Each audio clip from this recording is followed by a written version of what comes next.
বাংলাদেশে আমরা অনেক খাইছি কাঁকড়া, বাট এদেশে কখনো খাই নাই। সি ফুড বয়েলে খাইছি, সারির দোকান থেকে নিয়ে আসছি, একেবারে জীবিত। দেখি এদেশের গুলোর স্বাদ কীরকম। বাংলাদেশে মাছের মতন টেস্ট লাগে, এদেশে কখনো খাই নাই, আজকে ফার্স্ট ট্রাই করব।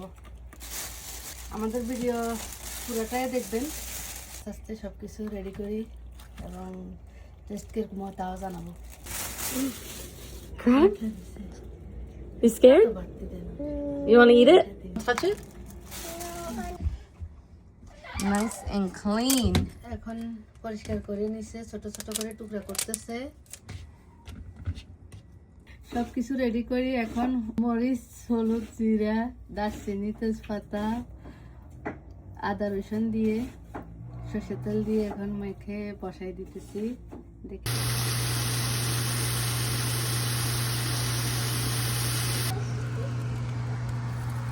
পেঁয়াজ আর মরিচের তেলের ভিতরে কি ভাজতে হবে?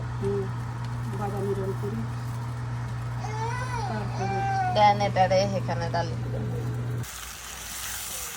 এটা হইল রান্না শেষ, অনেক সুন্দর।